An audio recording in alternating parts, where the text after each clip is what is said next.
opening exercise for our glutes and our gluteus medius. These muscles are really important for providing stability to the pelvis.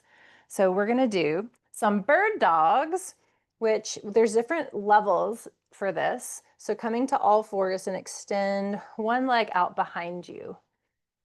And really ground down through your palms. So create that strong, stable foundation.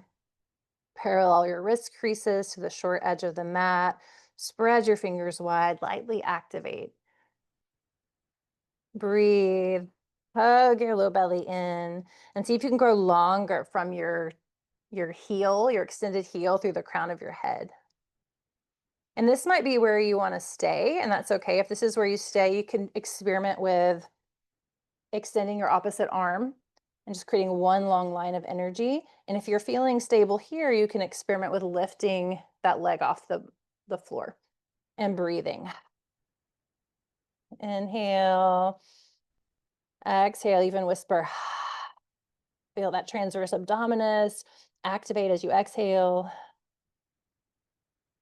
And then either staying here, or if you'd like to create a little knee to elbow connection here, depending on where you're at in your strength. And then let it go. Good job. And we'll do some donkey kicks now. Yay. So if you have your blocks, this might give you a little bit more support just to come down on your forearms if your wrists need it. And lift that same leg that you were just extending, just bend your knee 90 degrees, and then really light up your foot like you're about to kick the ceiling, and then just lift up and stamp your foot towards the ceiling. So you're getting a little glute squeeze every time you lift up. And these can be slow and mindful. They don't have to be like, super fast and high in number. But use your breath in service to that kick. So inhale as you lower, exhale as you kick up. And when you get to the top this time, hold it for just a moment and just do a few little pulses.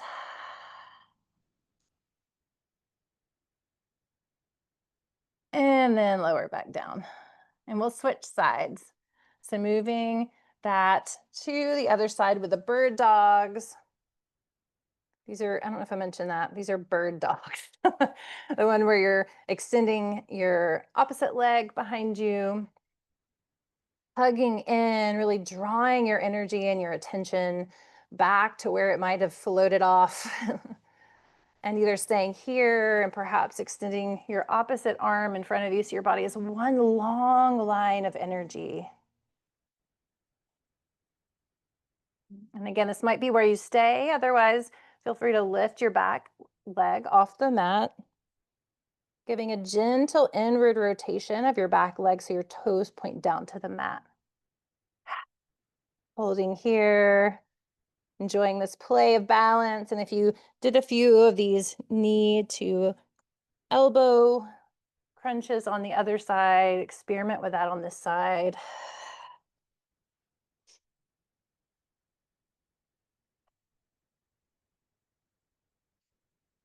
Letting it go, swirling it out a bit. And then we'll move into those donkey kicks on this side. So I like to put my forearms on the blocks, and then bend your back knee, really light up that foot like you're gonna kick the ceiling. Getting a few rounds of this booty buster exercise. And using your breath in service to your movement.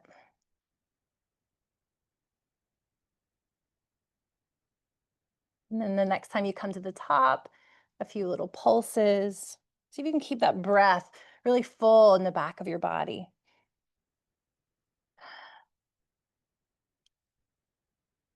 And then let it go. Coming off of your forearms or your wrists for a moment.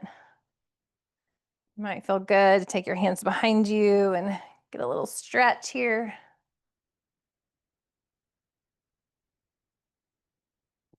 And then making your way to your side, we're going to do some clamshells, kind of working on these areas some more. So moving to your side, and you can support your head with your hand, or you can lie down, your choice.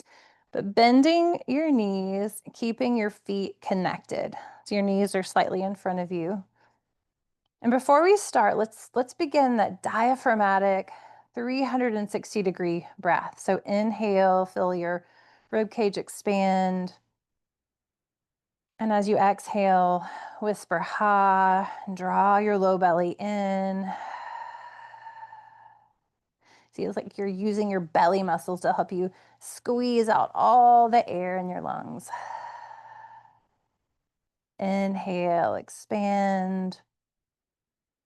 Exhale, drawing your low belly in, feeling those inner abdominals just wrapping around. Continue like this just for a few more rounds. Option to add a pelvic floor contraction as you exhale, like you're trying to draw a marble in and up with your pelvic floor muscles.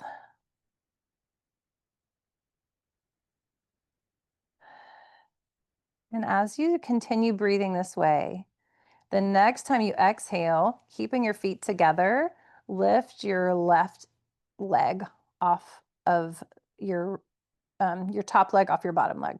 So it's like a little clam. Inhale, lower back down. I like to kind of keep my top hand kind of supporting me in the front. And as you exhale, exhale on the exertion. So this is helping you to build your core strength, which involves your pelvis and your pelvic floor. And it's helping to build the muscles surrounding your pelvis for strength and stability. I did these with all my classes last week, and I kid you not, my abs were so sore. I was like, what have I been doing? Oh yeah, this. And almost move so slowly, like you're moving through like thick mud or honey or something, like there's a resistance in the air. And if you're feeling good here, the option next would be to keep your knees together, lift your feet off the floor, keeping them together, and then try this whole thing just with your feet elevated. Inhale as you close. Exhale as you release. As you lift.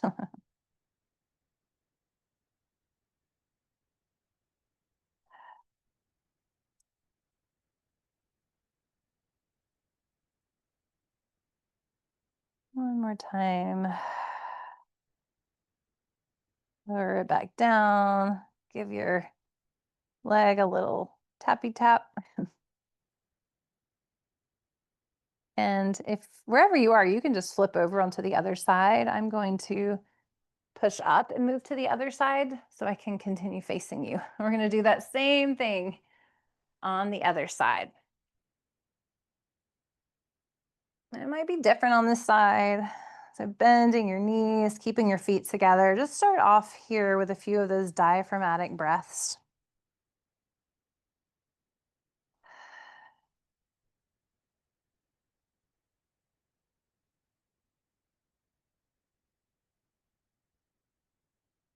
And as you're ready, on the exhale, lift your top leg, whispering ha, or shh, if that supports you better. Shh.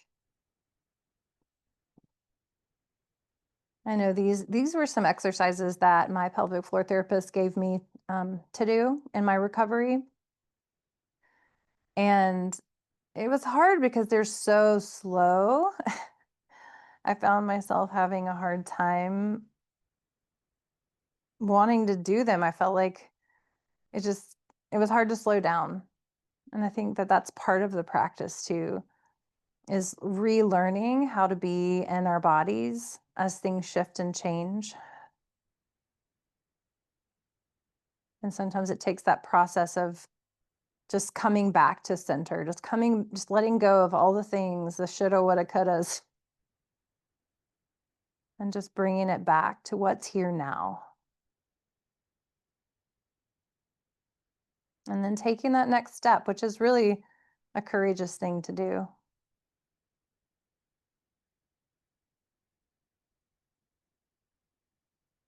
And if you did this on the other side, lifting your feet off the mat and possibly doing this whole exercise with feet elevated.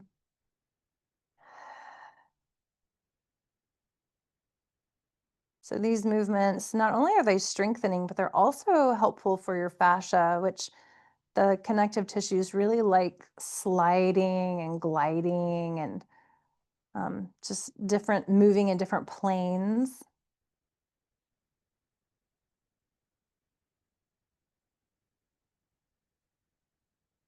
These repetitive movements. This is the kind of like a sliding type exercise. A few more.